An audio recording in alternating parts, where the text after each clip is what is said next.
la evaluación de pacientes con patología renal, ¿no? En el transcurso de la semana vamos a hablar de otras imágenes. En verdad, la mayoría de imágenes que vemos en lo que es la patología renal son complementarias, ¿ya? Entendiendo también la situación en la cual nos encontremos, el sitio donde nos encontremos, podemos a veces disponer de algunos equipos y otros no. Eh, sea radiografía, sea ecografía, sea tomografía, resonancia, medicina nuclear o estudio histopatológico, todos estos exámenes de imágenes y patologías son complementarios para llegar a un diagnóstico adecuado. Y como digo, es cierto que algunos tienen mejor resolución en ciertas patologías, pero no en todo momento vamos a tener la disponibilidad de todos ellos, ¿no? Entonces hay que adaptarnos a veces a ciertas situaciones. Lo otro cierto es de que la medida de imágenes con estos apoyos podemos llegar a un diagnóstico, si no es en todos un caso certero, por lo menos aproximarnos bastante alguno. ¿Ya? Vamos a ver primero lo que es ecografía. Vamos a tocar un poco lo que son condiciones generales, lo que es un riñón normal para poder después distinguir algunas patologías. Entre las patologías que vamos a evaluar son lo que es la falla renal aguda, enfermedad renal crónica, las infecciones renales, las enfermedades quísticas, lo que son litiasis, hidropatías obstructivas y las masas renales. Y después veremos lo que es el odograma excretor. ¿Ya? Eh, Algunas consideraciones generales. La ecografía es hoy por hoy en la parte de lo que es nefrología un examen básico, indispensable en cualquier evaluación de una patología renal. Es una técnica esencial para distinguir tanto patologías agudas como crónicas. Tiene ciertas características que es un examen simple de hacer, disponible en muchos centros hospitalarios, tanto en los diferentes niveles. Es rápido, es accesible y es inocuo. Entonces puede practicarse en cualquier tipo de población, sean gestantes, sean niños. Entonces, esas características nos permiten decir que la ecografía es prácticamente un examen indispensable en cualquier enfermedad renal y debe solicitarse apenas se sospecha alguna de estas enfermedades. La ecografía en sí es el uso del ultrasonido con ondas acústicas que superan la frecuencia audible del ser humano, y estas ondas acústicas van a reflejar, van a darse una determinada longitud, una determinada amplitud, y eso nos va a determinar determinadas imágenes, ¿ya? Entonces, el equipo ecográfico tiene diferentes componentes. Lo fundamental del equipo ecográfico es la sonda, ya que el tipo de sonda que empleemos va a ser para determinados usos, ¿ya? Y con ello vamos a poder distinguir determinadas imágenes. Existen sondas lineales, trapezoidales, curvilíneas, algunas que son invasivas, transcutáneas, intracavitarias, algunas que son monofrecuentes, multifrecuencia, ultrabanda, fusión. Las más usadas en la patología diaria y en la parte renal son las curvas, las curvilíneas, ya que estas nos van a permitir ver mejor las imágenes renales y lo que es el uso de Doppler. ¿Ya? Entonces, eso es lo más importante que un equipo de ecografía tenga para poder tener una imagen adecuada de lo que se reunió. Las sondas lineales, para tener en cuenta, son de alta frecuencia y estas sondas nos sirven básicamente para estructuras superficiales. Y las sondas curvas, que es la que se usan más frecuentemente para evaluar la patología renal, son de baja frecuencia y justamente nos determinan, nos hacen referencia a estructuras más profundas, como es el riñón. Estructuras superficiales, por ejemplo, los vasos sanguíneos. Una sonda lineal nos es útil para evaluar la parte vascular y una sonda curva nos es útil para evaluar el riñón por su frecuencia que emite, ¿no? De las ondas de sonido. Y también tenemos diferentes modos en la ecografía, el modo BM, modo B y el modo Doppler. Modo M básicamente es suscrito a lo que es en la parte cardíaca, y en el modo B y modo Doppler sí es útil para lo que es la parte renal. El modo B lo empleamos para el estudio morfológico de las diferentes estructuras, en este caso del riñón, y el modo Doppler para distinguir velocidades y flujos, ¿no? El modo Doppler cualitativo nos va a distinguir colores rojos, azul, si es que es la parte arterial o venosa, ¿ya? Y también nos pueden distinguir determinados índices de resistencia. Tenemos para eso el Doppler pulsado, que nos determina en la parte cuantitativa ondas de pulso, nos determina velocidad, aceleración e índice de resistencia. En el caso del riñón, por ejemplo, un índice de resistencia normal va entre 0,5 y 0,7. Esto con cálculos matemáticos, ¿no? Entre lo que es una pulsación y la otra. Después hay que tener en cuenta estas características. Estas imágenes básicas que vemos en ecografía pueden ser anecoicas, es decir, que no reflejan lo que es el sonido. Estas se ven de color negro. Generalmente, estos son sustancias líquidas. Por ejemplo, en el caso de la evaluación renal, la parte de la vejiga. Hipoecogénicas o hipoecoicas, ¿ya? Estas imágenes eh, son de baja densidad en relación a los tejidos comparativos, ¿no? Entonces, estas imágenes tienen menos ecogenicidad que las sustancias circundantes. Eso por la característica que tienen también de su contenido, ¿ya? Podríamos decir que estas imágenes son entre sólidas y líquidas, ¿ok? Y las imágenes hiperecoicas, que tienen alta densidad, ¿ya? En relación a los tejidos que están alrededor de suyos, son imágenes que emiten el sonido en una alta densidad, o que reflejan el sonido en una alta densidad. Generalmente son zonas compactas, ¿ya? Por ejemplo, en el caso del riñón podría tratarse de un cálculo, una sustancia más sólida, ¿no? Y también tenemos las imágenes isoecogénicas, que son de la misma densidad que los tejidos circundantes. Cuando tenemos la evaluación de un riñón, hay que ver lo que es la normalidad del riñón, para después ver si hay algunas variantes anatómicas y algunas patologías que están circundantes a él. Entonces, lo primero que hay que ver es cómo es un riñón normal ecográficamente. Entonces, en la evaluación de ecografía, el paciente debe estar idealmente en una posición de cúbito supino. Y evaluamos el riñón contralateral al explorado. O sea, si nos ubicamos en el lado derecho, evaluamos el riñón izquierdo, si nos ubicamos en el lado izquierdo, evaluamos el riñón derecho. ¿Ya? Las ondas que se usan, como le digo, son de baja frecuencia, las ondas curvilíneas, ya que son las más ideales para evaluar la morfología del riñón. Al paciente, de preferencia, puede estar en ayunas, sobre todo para no haya una interposición de lo que es el gas intestinal. Hay que realizar un barrido longitudinal, transversos, para poder ubicar bien las dimensiones del riñón, la morfología del riñón. ¿Y qué es lo que evaluamos? Vamos a evaluar la situación renal, el tamaño renal, situaciones de dónde está ubicado el riñón, el tamaño, la anatomía renal ecográficamente, lo que son las ecoestructuras, la regularidad en la parte cortical, la ecogeneidad en la parte cortical, la delimitación entre lo que es corteza y médulas y si hay alguna imagen sobreañadida o no. Vamos a pasar a ver algunas cosas referentes a esto, ¿no? Posición de cúbito supino, evaluamos el riñón contralateral, dependiendo de la posición en la que estemos, ¿no? La situación renal, los riñones se encuentran en localización rectoperitoneal, laterales respecto a los grandes vasos sanguíneos, la aorta y la cava. Eso hay que tener en cuenta. Ya entonces, luego, el tamaño renal, los riñones normales en un adulto van en promedio de 11 centímetros, entre 9 y 13 centímetros en lo que se considera como normal, en la situación longitudinal, ¿ya?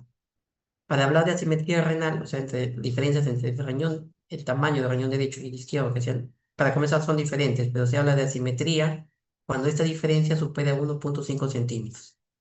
Y eso no determina determinadas patologías, ¿no? El riñón izquierdo generalmente es más grande que el riñón derecho, ¿ya? Pero si esto supera más de 1,5 centímetros, hablamos de una asimetría renal. Hablamos de nefromegalia cuando el riñón supera los 13 centímetros en la parte longitudinal. También hay que tener en cuenta lo que es la corteza renal, que es esta parte negra, ¿ya? Es esta, es esta parte, ¿ya? La parte negra es la corteza renal. Esto debe tener una longitud entre 1 y 1,2 centímetros. Esta es la parte más vascularizada del riñón, la parte funcional del riñón. Entonces, un riñón podría tener una dimensión normal, pero una corteza adelgazada. Eso también representaría una patología. Y también hay que evaluar el volumen renal. El volumen renal también nos va a ser determinante para saber si los riñones son normales o no. Ya un volumen renal, generalmente el izquierdo es más grande, de mayor volumen, 146, y el riñón derecho generalmente 134 centímetros cúbicos. Si son menores o si son mayores, también nos determinarán patologías. Esto es lo que es un tamaño renal de un riñón. En la práctica se le puede preguntar, en el examen de teoría también se le puede preguntar. La ecoestructura. El riñón tiene dos partes netamente, lo que es el seno renal y el parénquima. El parénquima, lo que hemos dicho, es la parte negra, ¿ya? Esto se evalúa mejor en la posición transversal, ¿ya? Evaluando el riñón como si fuese una C, ¿ya? Esta parte azul pintada, la parte negra acá, es el parénquima. Y la parte central es el seno renal. Estructuras con diferente ecogenicidad. ¿Ah? Esta es más hiperecoica, esta es más, menos hipoecoica, ¿no? O sea, en teoría se tendría que decir que acá tiene más contenido líquido y acá tiene más contenido sólido. Pues dependen por las estructuras que esto contienen. Acá hay que recordar que tiene más parte vascularizada y acá menos parte vascularizada. Acá están todo lo que son túbulos, intersticios. Después de que evaluar la regularidad de la cortical, esta zona de la cortical debe ser totalmente lisa, ¿ya? Homogénea. Si hubiese alguna deformación, también puede implicar alguna patología o alguna malformación. Igual la ecogenicidad cortical. Esto de compararse con las estructuras vecinas, en el caso del riñón derecho, con lo que es el hígado y en el caso del riñón izquierdo, con lo que es el vaso sanguíneo. Con el que es el vaso. Ya, entonces la ecogenicidad hay que compararlo con ello. ¿Ya? Y luego hay que comparar también las delimitaciones entre lo que es el seno renal y lo que es la parte cortical. Esto debe ser muy bien diferenciado en la ecografía. Si no hubiese una adecuada diferenciación corticomedular entre la corteza, lo que es la médula o el seno renal, también se puede estar hablando de patología. De ahí hay que evaluar si en este riñón existen imágenes sobreañadidas, que vamos a ir viendo más adelante cuáles podrían ser, ¿no? Entonces, el seno renal, el parénquima renal. Seno renal, recuerden, más hiperecoico, es blanco, por el tipo de estructura que contiene. La corteza renal es más hipoecoica, por el tipo de estructura que contiene. Este es un riñón normal, las dimensiones, el tamaño, la situación renal, la diferencia entre el seno renal y la corteza, este valor mejor en un plano transversal, este es un plano longitudinal, la cesura de Malpighi, entonces, y el seno renal. Entonces, ese es un riñón que puede tener las características de la normalidad. En este caso es el riñón derecho, que está el hígado, y vemos que la ecogenicidad entre lo que es el parénquima hepático y el parénquima renal son muy parecidos. Entonces, todo eso se evalúa en la primera, en lo que es, y se dice que es un riñón normal, ¿no? Acá podemos ver una comparación entre un riñón derecho, entre un riñón normal, hígado, riñón derecho, parénquima, seno renal, longitud, y un riñón que tiene hipergénico. La corteza renal casi no se diferencia de lo que es el seno renal, comparando con el hígado. No hay una diferenciación corticomedular, no hay un adecuado parénquima de un grosor. Entonces, esto es un riñón hipercogénico, determinada indicación de una patología. Viendo que en la normalidad del riñón, vamos a ver unas variantes anatómicas del desarrollo. ¿Ya? Si bien estas son alteraciones del riñón, estas vienen del nacimiento, son alteraciones en en la génesis de lo que es el riñón, en la formación del riñón, el descenso en los riñones. Entonces, las formaciones congénitas pueden darse por el número, pueden darse por el tipo de fusión errada, anomalías en la forma del riñón y anomalías en el ascenso y rotación del riñón. ¿Ok? En la anomalía de la forma, lo más común son las duplicaciones del sistema colector. Pueden haber ovulaciones fetales, hipertrofia de la columna de Bertin, pelvis renal. Todo eso lo podemos visualizar en la ecografía renal. Anomalías de función, lo más común en el riñón de nervadura, menos común en el riñón en torta. Anomalías en el ascenso y rotación, las ectopias renales o las malrotaciones renales. Y anomalías en el número, la genesia renal, tenemos unilateral, bilateral o hipoplasia renales. Hay muchas personas que a veces tienen un solo riñón y viven con un solo riñón toda su vida y nunca se enteran porque nunca se han hecho una ecografía de los riñones o una ecografía abdominal en general.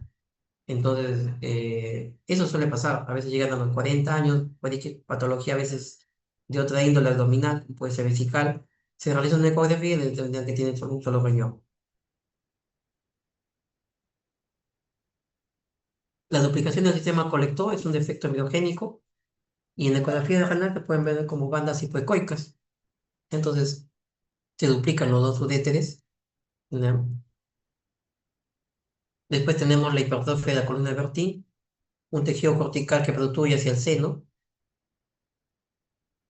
en esta situación. Entonces, esta es una anomalía congénita en lo que es. Bueno. Después tenemos el defecto de la fusión, que es lo más común en el riñón en herradura, que es una fusión incompleta de los lóbulos renales. Eh, bueno, esta es otra cosa, no estoy comprendiendo. El defecto de fusión de la unión es otro tipo de alteración morfológica. No me estoy confundiendo. Son bandas hipericoicas que se extienden del seno renal a la corteza externa, ¿ya? Eso a veces se puede confundir con lo que son lobulaciones de los riñones. En este caso, el riñón es una anomalía congénita. Las lobulaciones de los riñones generalmente se ven casi de la misma manera, pero son dadas en patologías crónicas, enfermedad renal crónica. Lobulación persistente también se puede confundir con escaras o cicatrices renales. Entonces, estas alteraciones morfológicas provienen desde que uno nace, ¿no? Como digo, muchas veces pasan inapercibidas, muchas de ellas no tienen alteraciones en la función del riñón, entonces no dan ningún síntoma tampoco. Algunas podrían estar relacionadas la duplicación del urétero con infecciones urinarias o formación de litiasis, pero no es que sea un patognomónico uno del otro. Y como digo, muchas veces son detectadas por exámenes por otros motivos. Una pelvis extrarrenal, entonces son imágenes que las podemos distinguir en ecografía renal. ¿Ok? Para algunos podrían ser mejor visualizadas en lo que es una tomografía o una resonancia. Ya, pero como digo una vez más, en el caso de que no tengamos a la mano o disponible ello, la ecografía nos puede decir orientar sobre este tipo de patologías o malformaciones más que patología. El riñón en herradura, debemos sospecharlo ante riñón derrotados, cuyo polo inferior sea difícil de visualizar. El riñón en herradura, la unión del polo inferior de los dos riñones y cruza la línea media, cruza sobre encima de la aorta. Entonces, el polo inferior, generalmente en ecografía lo visualizamos muy claramente, pero en el riñón en herradura no se logra visualizar. ¿Ya? Entonces hay una sospecha allí de que ese riñón puede ser una herradura.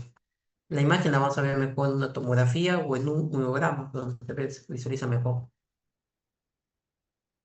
Es una anomalía congénita. Ahora vamos a pasar a ver algunas enfermedades que podemos distinguirlas o podemos tener buenos indicios de ellas en lo que es la evaluación ecográfica. Además, como les digo, la ecografía es un complemento de lo que es la clínica y de otros exámenes auxiliares que tengamos a la mano. En lo que es enfermedad renal. La enfermedad renal tenemos dos tipos, básicamente, lo que es el fracaso renal agudo y la enfermedad renal crónica. En el fracaso renal agudo, que es un síndrome clínico que se da por una emisión brusca en horas o semanas de la función renal. En este caso, la ecografía nos sería de utilidad para distinguir que estos riñones sean normales. Como es un fracaso, como es una patología que se ve en horas o semanas, no va a alterar la ecoestructura del riñón. Entonces lo vamos a visualizar como riñones normales. O también podríamos visualizarlo como de riñones hidronefróticos, es decir, en el caso en el cual la etiología de la falla renal sea un proceso obstructivo. Entonces, en el caso del fracaso renal agudo, la ecografía renal nos es útil en el sentido de que al momento de realizarla vamos a tener riñones ecoestructuralmente normales o tal vez hidronefróticos.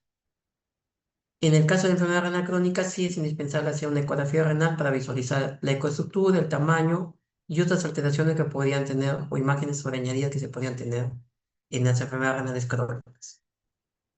Un poco más de lo que es enfermedad renal aguda, como hemos dicho, son riñones que suelen mostrarse sin alteraciones. Lo que es el fracaso renal prerrenal, lo vamos a ver así.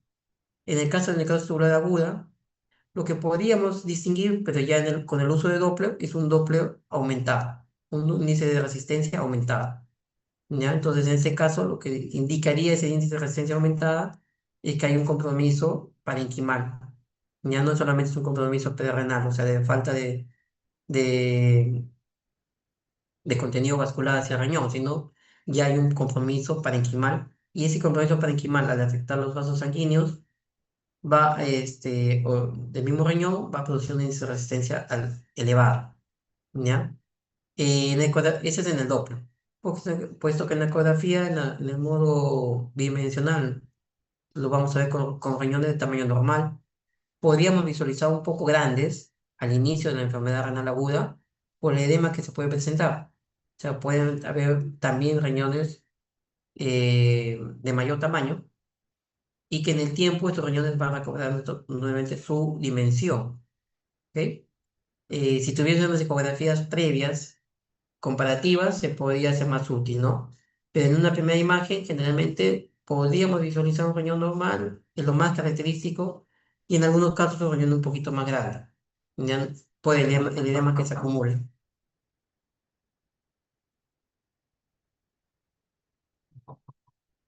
Un momentito. Sí,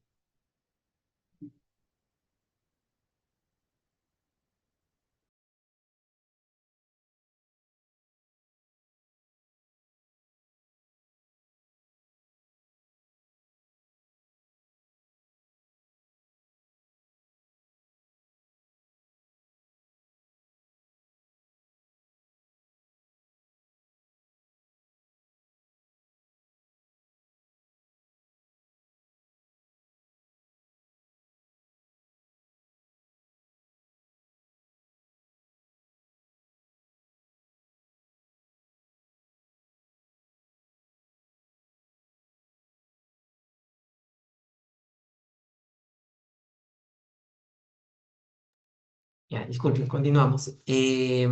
Como digo, lo que podemos visualizar son riñones de tamaño normal o a veces un poco hipermegálicos, un poco grandes, por el edema que se contiene, a veces eh, tiene un índice de resistencia elevado, en el caso ya que haya una necrosis tubular aguda.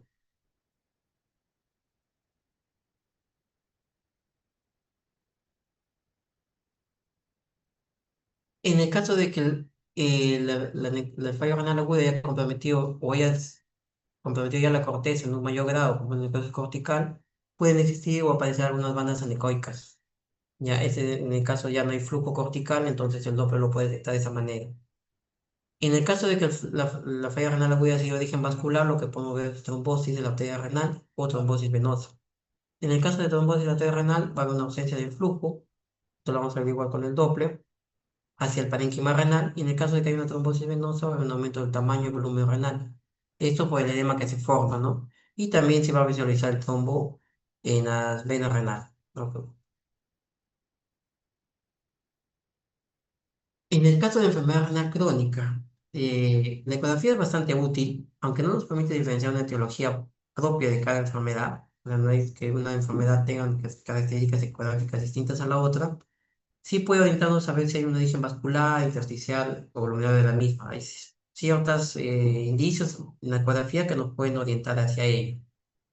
Pero básicamente la ecografía en la enfermedad renal crónica nos va a permitir ver riñones con ecoestructura o tamaño disminuido. Entonces vamos a visualizar riñones ya tamaños pequeños, menos de 9 centímetros, o asimétricos, ¿no? Con una mayor diferencia entre uno y otro riñón, mayor 1,5 centímetros, con adelgazamiento de la corteza renal, es decir, con un parénquima inferior a 1 centímetro, y generalmente va a ver más frecuente se va a ver en lo que es enfermedad renal crónica de origen vascular. Ya entonces el parénquima se va a ver adelgazar más. Por ejemplo, en las enfermedades de esclerosis, ¿ya? Entonces son características que podemos ir orientándonos. Pero básicamente la ecografía de la enfermedad renal crónica, como digo, nos va a permitir visualizar ya riñones pequeños y con estructura alterada. Entonces acá el parénquima renal y la corteza renal, en este caso se va a ver distorsionado, disminuido de tamaño. ¿Ya? Luego, la estructura misma, como digo, en relación a lo que es, por ejemplo, a lo que es el hígado o el vaso del lado izquierdo, vamos a encontrar una ecogenia distinta. Va a haber una mala diferenciación entre lo que es la corteza y el seno renal, lo que nos indicaría que hay un mayor grado de fibrosis y esclerosis. En pocas palabras, van a ser riñones desestructurados y muchas veces a presencia de quistes renales. Estos son quistes simples, pequeños y que no incrementan el tamaño de los riñones y suelen aparecer en el transcurso de una enfermedad renal crónica progresiva. Si se emplea Doppler, suele ser una discreta disminución del Doppler, y en el Doppler pulsado generalmente un índice de resistencia mayor de 0,8. En ciertas enfermedades específicas podemos tener ciertos hallazgos ecográficos, aunque esto va a depender también mucho del equipo que empleemos y de la destreza quien haga la ecografía. En el caso de enfermedad glomerular, en las primeras etapas de la enfermedad, los riñones suelen ser tamaño normal, pero ya habitualmente va a estar corriendo la enfermedad. Los hallazgos ecográficos son los típicos de la enfermedad renal crónica, con tamaño disminuido, corteza renal disminuida. En la enfermedad renal diabética, al inicio, los riñones suelen ser tamaño grande, sobre todo en la parte de lo que es, o la primera fase de lo que es la enfermedad renal crónica de los diabéticos, que es la hiperfiltración, pero en el tiempo estos riñones ya suelen disminuir de tamaño. En algunos casos puede preservar su tamaño normal, ¿ya? Pero van a tener una ecoestructura y un aspecto distinto a lo que es la normalidad. En las nefropatías tubulointersticiales crónicas, el hallazgo más típico es el incremento de la calcificación medular. Suele haber calcificaciones papilares y cicatrización cortical. Entonces, de estos hallazgos, como digo, va a depender mucho del equipo en el cual uno pueda emplear para realizar la ecografía, y asimismo la destreza del ecografista, para poder hallar ciertas cosas típicas de cada enfermedad. Entonces, hay que tenerlas en cuenta, pero no en todos los casos lo vamos a poder visualizar de esa manera. Lo que sí vamos a poder visualizar es la longitud del riñón, la corteza y la diferenciación entre lo que es el seno y la corteza. Seguimos con ello, con la enfermedad renal crónica renovascular. Generalmente debe haber una simetría renal, el riñón, uno de los riñones va a ser más grande que el otro. En la enfermedad renal poliquística, son riñones de tamaño muy grandes, con múltiples quistes. A diferencia de los quistes adquiridos por la enfermedad misma, por la enfermedad renal crónica, en el cual los quistes son pequeños, atróficos, y el riñón no aumenta de tamaño. Entonces, uno puede tener quistes en los riñones en un paciente o una persona con enfermedad renal crónica. Si el riñón es de un tamaño disminuido, esos son quistes adquiridos. Pero si el riñón es un tamaño grande, son mesomegálicos, es una enfermedad poliquística renal. Ya, entonces acá son unas imágenes, es un riñón con quistes múltiples. Acá podemos ver otro riñón con quistes múltiples, un riñón con un quiste grande. Hay un término que generalmente también se reporta en ecografía, que es nefrocalcinosis. La nefrocalcinosis se realiza por el depósito de calcio, o en forma de oxalato de calcio o fosfato de calcio en el parénquima renal y los túbulos. Pueden tener una clasificación según el tamaño, según la causa y según la localización. La corteza o en la médula. Lo más común es que se depositen en la médula renal. ¿Ya? Esta nefrocalcinosis es consecuencia del mismo deterioro de la enfermedad, del mismo deterioro que se produce en la enfermedad renal crónica y de otras patologías que pueden hacer depositar calcio a través, como es oxalato, fosfato de calcio. Por ejemplo, en enfermedades como la tuberculosis, ya granulomatosas, que pueden producir este depósito de calcio. En ecografía, el hallazgo característico más que lo vamos a encontrar con mayor frecuencia es el aumento de la ecogenicidad en la cortical renal, o de una parte o totalidad de las pirámides medulares. Entonces, ahí es donde se deposita generalmente estos pequeños depósitos de fosfato de calcio o oxalato de calcio. Y esto se le llama nefrocalcinosis. Otra enfermedad que podemos evaluar en lo que es ecografía son las infecciones, las pielonefritis, que pueden ser agudas o pueden ser crónicas. Eh, en el caso de las pielonefritis agudas, la ecografía renal puede ser de utilidad para descartar complicaciones de la pielonefritis, como son los abscesos o, o concomitantemente con la pielonefritis, la presencia de cálculos. Es útil también en la población de gestantes o niños, ya que en niños generalmente a veces, sobre todo en gestantes, no se puede hacer estudios con radiación. Entonces, la ecografía en este caso cobra bastante importancia. ¿Qué características tenemos cuando hacemos una evaluación de un paciente que tiene infección urinaria, y a través de la ecografía podemos encontrar un ligero aumento del tamaño renal, que suele persistir unas 2 o 3 semanas? Esto por el edema que se contiene secundario a la infección de la pielonefritis.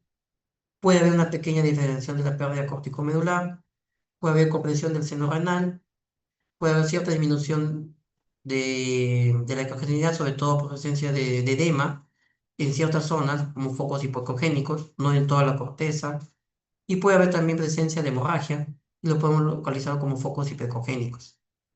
También puede haber áreas de hipoperfusión renal, puede haber presencia de hidronefrosis, y entonces también podemos distinguir la presencia de gas, ¿ya?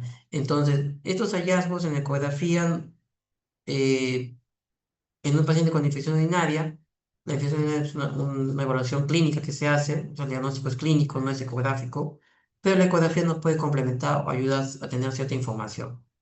En este caso, por ejemplo, hay una nefromegalia, riñón mide más de 13 centímetros, una pielonefritis infiltromatosa con sombras acústicas, presencia de cálculos renales.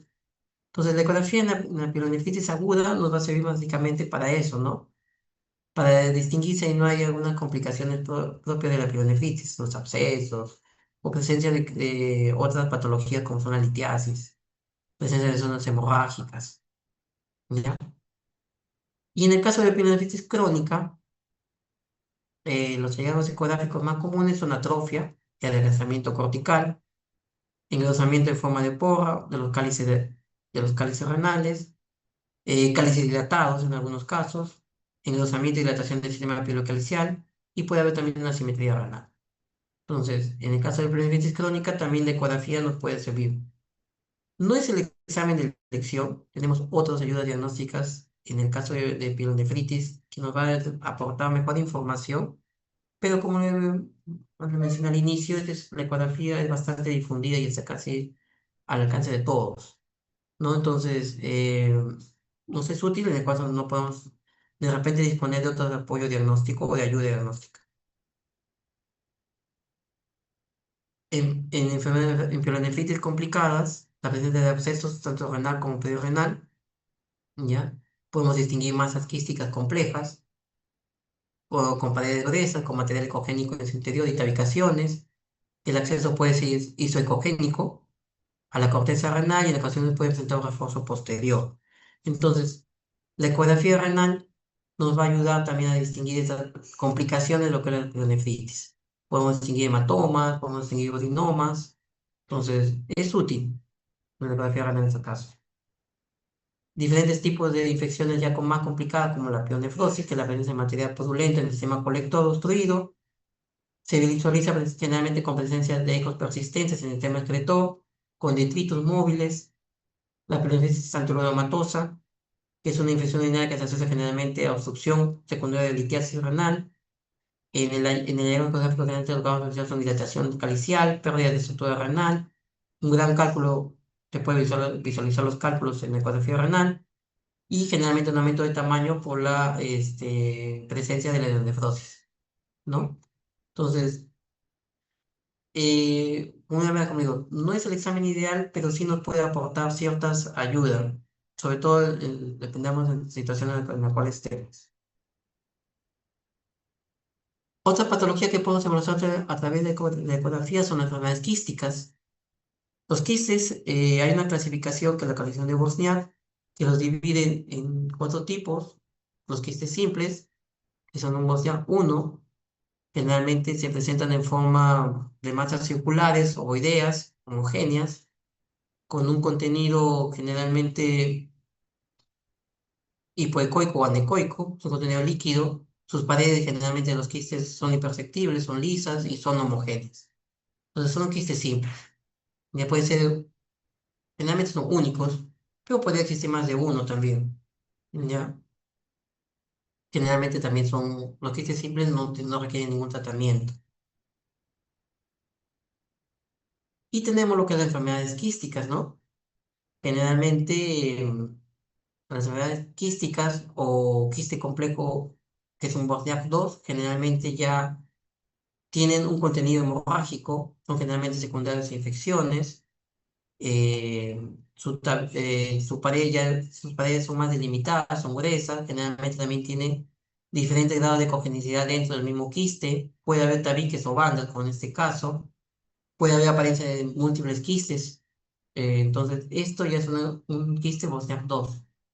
Generalmente estos quistes pueden incluso traducirse en malignidad. Mejor evaluado con la tomografía. Después tenemos un quiste Bosniak 4, que es un quiste complejo maligno. Estos sí ya son quistes con estructuras muy distintas, con calcificaciones, vascularizados, muy distintos a los de un quiste simple, con paredes gruesas, irregulares, y son, como su nombre dice, son quistes malignos, ¿no? Entonces sí requieren un tratamiento y una extirpación. Ecográficamente distinguibles los cuatro tipos de quistes, ¿no? Perfil de Bosniak. La clasificación de Bosniak básicamente a través de la tomografía, ¿ya? Cuando hagamos tomografía vamos a detallar un poco más esto. Pero con la ecografía sí podemos visualizar ciertos detalles, ¿no? Sobre todo la pared del quiste, el contenido, si es totalmente hipoecoico o tiene algunas bandas, tabiques, o es una zona vascularizada. El Doppler nos puede ayudar en eso. Entonces, con eso podemos distinguir. Básicamente, los quistes más, a partir del Bosniak 2, 3, 4, son más distinguibles con tomografía o evaluados con tomografía. Y lo que son las enfermedades quísticas, la poliquistosis renal autosómica dominante, el examen de elección para el diagnóstico en este caso sí es una ecografía renal, o por lo menos para el cribado, ¿ya? Dependiendo de la edad en la cual se realiza la ecografía renal, vamos a tener determinadas características. Sea que sea poliquistosis por alteración del PKD1, PKD2 u otras alteraciones genéticas, la ecografía nos va a distinguir básicamente o nos va a dar, como dicho, el diagnóstico de una poliquistosis renal. Los quistes en la poliquistosis renal, a diferencia de los quistes simples adquiridos, son quistes grandes, de diferentes tamaños, múltiples y que ocasionan un aumento del volumen renal.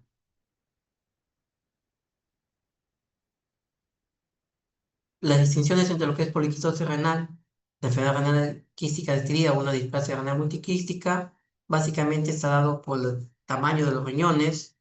En las enfermedades quísticas adquiridas los riñones son tamaños pequeños, la poliquistosis renal son tamaños grandes.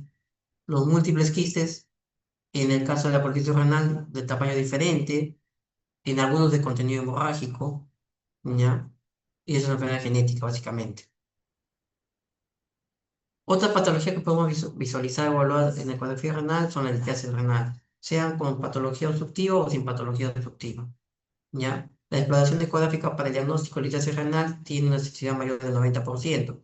Si bien es cierto, el examen de elección, en este caso, es también la tomografía, con la ayuda ecográfica y en algunos casos de una radiografía simple podemos tener una alta sensibilidad y especificidad en el diagnóstico de litiasis renal. Además que la ecografía también nos permite visualizar algunos cálculos que en la tomografía no se ven, como son los cálculos, la litiasis radiolúcida de origen de ácido úrico, que en la radiografía no se logra visualizar. En el modo bidimensional de la ecografía, lo que vamos a ver son imágenes hiperecogénicas, o sea, de mayor densidad. Pues la señora Chirado va a venir antes porque estoy en uno de los medicamentos, se me permiso.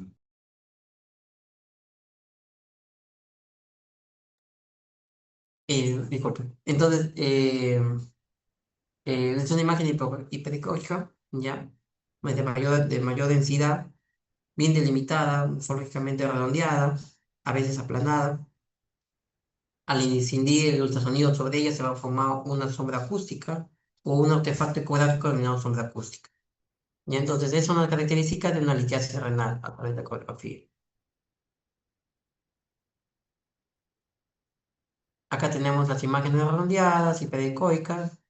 Acá tenemos lo que es la sombra acústica. Al incidir el ultrasonido sobre el quiste, esto se forma una sombra acústica. Entonces, típico de lo que es una litiasis renal vista por ecografía. En el caso de que la litiasis renal produzca una obstrucción renal, esta se va a dividir en cuatro estadios, ¿ya? Y ese término, a esto se le llama hidronefrosis, ¿no? Entonces, en el estadio 1, el parénquima renal está conservado, los cuellos de los cálices tubulares están dilatados, pero no deformados. En el estadio 2 hay un adelgazamiento ya del parénquima renal con una corteza atrófica eh, y los cálices y la pelvis están más dilatados. En el estadio 3 ya la piel renal está muy dilatada, con una atrofia y un parénquima renal importante. Y en el estadio 4 ya no se reconoce parénquima renal y una piel renal muy dilatada. Lo vamos a ver en las siguientes imágenes. Ya entonces en el estadio 1, la piel renal dilatada, todavía se conserva el parénquima renal. Acá de esta misma manera, el parénquima renal todavía se conserva, el seno renal, pero la pelvis ya está dilatada. Esta es una hidronefosis, estadio 1. En el estadio 2, la pelvis renal ya se ve más dilatada, ya compromiso de la congestionidad de lo que es la corteza, ya se ve un poco más deformada, ¿ya? Pero generalmente todavía conserva su grosor, que es más de, que es aproximadamente 1 centímetro, ¿no? Pero sí hay cierta deformación. Y también la ecoestructura ya se va asemejando a lo que es el seno renal. Esta es una hidronefosis tipo estadio 2. En estadio 3, la pelvis renal está muy dilatada, los cálices de la misma manera y el parénquima renal ya no se suele visualizar. Entonces, esta es una neonefrosis ya estadio 3.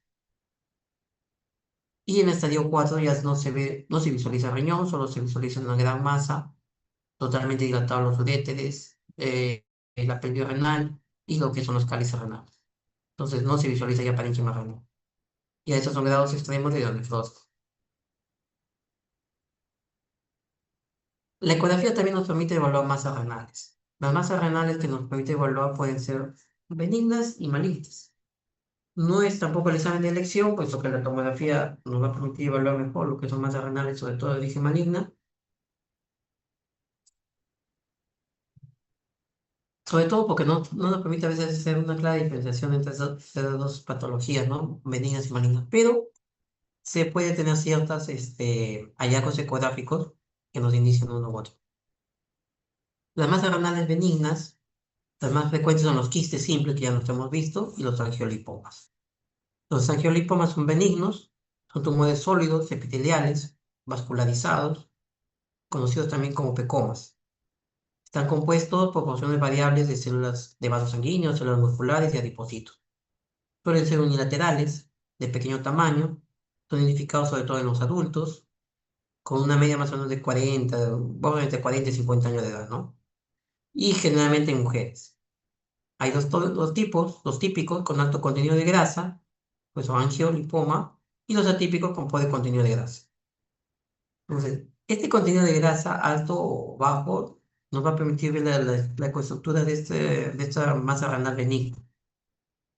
Acá tenemos un angiolipoma, una masa hiperecoica, como tiene contenido alto de grasa, se asemeja a lo que es el seno renal, localizado en lo que es la corteza. ¿Ya? Generalmente, en un tercio de los casos, puede dejar una sombra acústica. Entonces, podría simular lo que es un cálculo o una litiasis. ¿Ya? Igual, porque la imagen también es hiperecoica, ¿correcto? Entonces, ahí, si uno tiene la sospecha, la duda, envía una tomografía o una razonada. Los angiolipomas, generalmente localizados en la corteza, ¿ya? Acá está el caso de eso.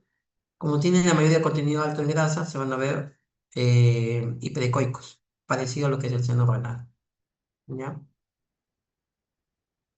Y las masas renales malignas, tenemos el caso del carcinoma renal, eh, son ecoestructuras o estructuras que tienen generalmente una necrosis central, se pueden ver hiperlocalizados en el Doppler, ¿ya?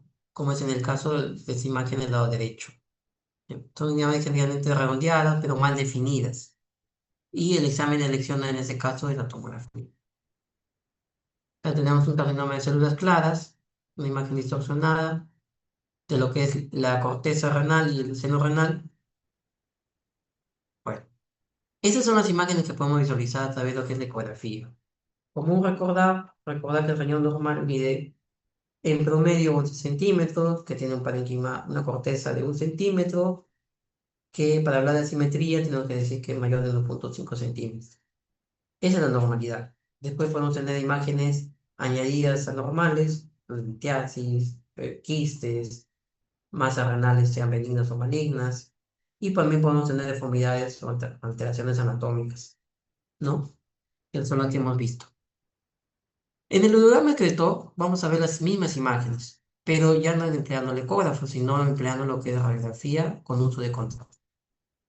Entonces, la radiografía excretoria es un estudio radiológico del sistema urinario mediante la aplicación de contraste a través de la parte endovenosa. El estudio permite ver también la anatomía y en parte la fisiología de lo que es el sistema urinario, pudiendo detectar anomalías del sistema. ¿Ok? Tiene ciertas indicaciones. Hoy por hoy, el hidrograma excretor ha pasado a un segundo plano, puesto que la tomografía la ha relegado a ese plano. ¿Ya?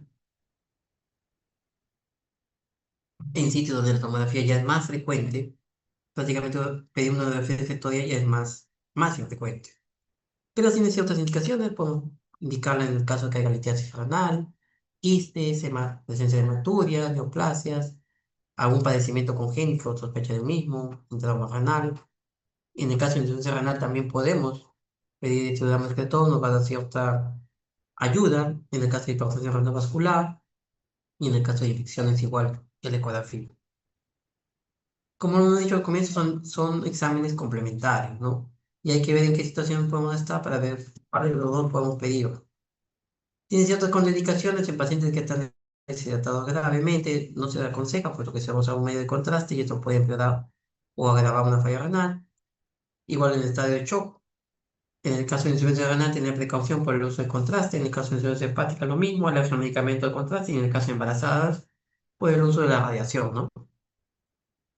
Se requieren ciertos materiales como es el medio de contraste, jeringas, un miniceo, punto CAT, torundas, chasis, bueno, los equipos radiográficos y el equipo de venoclisis. Se requiere cierta preparación del paciente. El paciente debe estar en ayunas, idealmente para que no se interponga lo que es el contenido aéreo del intestino, y una dieta blanda unas 24 horas antes del estudio. Debe aplicarse también al paciente un laxante para tratar de que todo el contenido del intestino sea evacuado y las imágenes sean mejor percibidas. Y el paciente está bien hidratado. Entonces, son las indicaciones que se le puede dar previamente al paciente. El diagrama de todo consiste en la toma de radiografías, ya, radiografía simple, y posterior toma de radiografías a determinados minutos, ya una vez inyectado el contraste. Entonces, en la primera radiografía, en la toma simple, lo que vamos a visualizar es si hay imágenes añadidas en esta radiografía simple. Se puede visualizar también discretamente a veces las siluetas renales, sobre todo dependiendo del tipo de preparación. ¿Ya? El riñón generalmente está localizado en esta zona, ¿ok? Igual el otro riñón está localizado más en esta zona. Circundantes a lo que es la última costilla renal y entre lo que es el E1 hasta el E3 más o menos. ¿Ya? Si lo que desearíamos los riñones más abajo o no los veríamos, es otro tipo de alteraciones que se pueden hacer. También podríamos en esta imagen inicial ya visualizar ciertas alteraciones, como son la presencia de eh, zonas hiperecogénicas o hipercaptantes, similares a las del hueso, que podrían corresponder a litiasis. Esta primera imagen es básicamente para ver el agua urinaria, una toma simple del holograma. Luego tenemos la evaluación ya la impresión del contraste y lo que vamos a ver es la evaluación de la función del riñón. Y esta imagen ya se le llama nefrograma. Generalmente tomada a los 5 minutos de mostrar los riñones opacificados, porque el contraste ya es extractado por el riñón. Se examinan los contornos, la silueta, la posición, igual que en la ecografía, ¿no? Las dimensiones, eh, se visualizan lo que son ya el inicio de lo que son los cálices, y en algunos casos ya la eliminación del contraste por la vía, por los uretes. En estas imágenes podemos visualizar si el riñón ha captado adecuadamente el contraste, y en esa forma indirecta nos podría decir si el riñón es insuficiente o no. Luego tenemos una tercera imagen tomada a los 15 minutos, que es para la evaluación de la pausa excretora.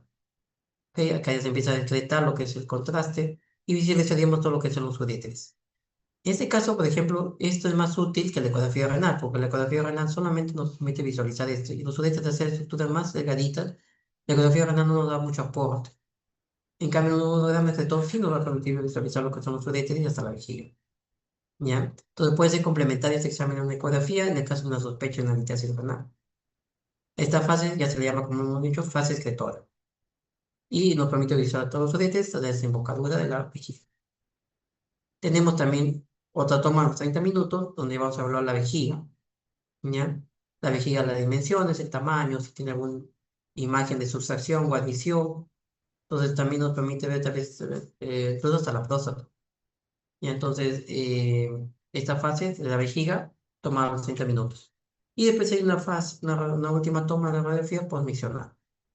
Nos permite evaluar si la vejiga ha podido evacuar todo el contenido y también si hay algunos restos todavía, como en este caso, de contenido de contraste en los diferentes, tanto en la parénquima como en la referente vía urinaria, ¿no? Y eso también nos podría indicar directamente ciertas patologías. Hay una técnica que se llama técnica de Maxwell, que es la técnica minutada, en el cual se toma una placa previa y posteriormente se toman los 30 minutos, el minuto, los minutos. Y esta técnica nos permite ver o indicar el funcionamiento del riñón, ¿no? Se supone que el contraste va siendo captado desde el comienzo. Si el contraste se mantiene hasta los 30 minutos o más, directamente se indica que hay un padecimiento de la función del riñón. También es útil para evaluar lo que es hipertensión cardiovascular. Tenemos otra técnica que es la de Winchell-Arata, que también igual se toman placas previas, placas a los 15, 30 minutos, también para evaluar lo que es la función de los riñones. En el caso de insuficiencia renal, ¿no? El contenido del contraste se mantiene más allá de los 60 minutos. De caso, indirectamente nos indica que la riñón es insuficiente para poder tratar y eliminar todo lo que es el contraste. No es tampoco la técnica ideal para evaluar la función renal, pero, como digo, en algunos casos sí nos es útil. Vamos a ver algunas imágenes que nos puede aportar lo que es el hidrograma rojo. Por ejemplo, acá tenemos un riñón ectópico izquierdo. Este es el riñón derecho, contraste está en esta zona, la pelvis renal, y en este caso el riñón está en esta localización. No sé si lo pueden visualizar bien. De acá se ve lo que es la pelvis, y este es el riñón ectópico. Entonces, no está en esta localización habitual donde está en esta zona. También tenemos lo que es fósil renal bilateral, la riñón está localizado en esta zona. Acá vemos que el contraste se está hacia la altura de lo que es la pelvis, y acá está en la mitad de lo que se debe recorrer. Entonces, esas son las malformaciones de igual que en la ecografía nos permite ver este tipo de malformaciones. Múltiples cálculos en la vejiga, son imágenes que captan que se ven igual o del mismo que fuese hueso. Acá tenemos una hidronefosis bilateral, una comprensión intrapélvica, complementa los dos uréteres. Los uréteres generalmente tienen que tener un máximo 3 milímetros de dimensión, en este caso se ve que son mucho más. Acá podemos visualizar varias cosas. Un doble sistema pilocalicial. Acá tenemos un urétero y acá tenemos otro urétero. Es en el caso del lado izquierdo. En el caso del lado derecho, visualizamos un cálculo. Acá visualizamos la pelvis, el urétero, y acá vemos como si fuese un estancamiento, como si lo hubiesen cortado. Y también podemos visualizar divertículos en la vejiga. Entonces, en esa imagen podemos ver varias cosas. Entonces, si bien esto no puede ser el examen ideal, pero sí es útil y sí nos puede aportar bastante información. Es un examen también relativamente económico y barato de realizar. También tenemos acá un doble sistema detector izquierdo, con una masa pélvica en la vejiga. Acá es más fácil visualizar el doble sistema izquierdo. Y en los otros se desciende, llegas a la vejiga. Los otros desde acá. A diferencia de lo que es el lado derecho, ¿no? Estas son malformaciones congénitas. Acá tenemos el doble sistema también, pero con un riñón que está descendido y un riñón derecho ausente. No sabemos si no capta o no hay ausente, o no tiene riñón, pero no capta el contraste, un riñón ausente. Acá tenemos lo que es el riñón de herradura. Mira, acá tenemos lo que es la pelvis de un riñón y la pelvis del otro riñón. Y encima de la aorta se ve que los dos polos inferiores están unidos. ¿Ok? Entonces, una imagen que si bien esta tomografía nos permitiría ver una mejor imagen, acá también Con el uso de contraste podemos visualizar el riñón de herradura. Tuberculosis renal. En esta tuberculosis renal lo que dan son especies como de sarcabocado, como morduras de ratón. ¿En dónde? En la pelvis renal. Entonces acá en la pelvis renal vemos como pequeñas morduras de ratón. ¿Ya? Entonces es como si la pelvis hubiese sido cortada, ¿no? Entonces típico de lo que es tuberculosis renal. Acá podemos ver una metástasis severa izquierda, ¿no? Mira, prácticamente el riñón, que semejante a lo que es la ecografía, podemos hablar que es una metástasis de tipo 3 hasta 4. Totalmente el riñón distorsionado, totalmente la pelvis renal dilatada. Acá no debe funcionar nada. El contraste se capta solamente en la parte de lo que es la pelvis. También tenemos las imágenes de nefrocarcinosis, lo que es la pelvis renal, ¿ya? Igual con el uso de contraste. Si hacemos un estudio de cistografía, que es un estudio retrógrado, o sea, de la vejiga, y necesitamos contraste y lo hacemos que suba por los uréteres, también podemos ver lo que es la parte de reflujo vesicolateral, muy útil en lo que son niños. Litiasis renal derecha, una litiasis de un cálculo inmenso. ¿No? Y bueno, esas serían todas las imágenes que podemos tener. Como le menciono, estos exámenes, la ecografía y la programa son complementarios. Eh, si bien es cierto, las imágenes que hoy podríamos tener con una tomografía, con una resonancia, son mejores, pero no están en todo momento al alcance. Y estos también son bastante útiles y económicos. Entonces, se pueden complementar, alcanzando una alta sensibilidad y especificidad en el tipo de imagen que uno quiere evaluar. No sé si tienen alguna pregunta, comentario.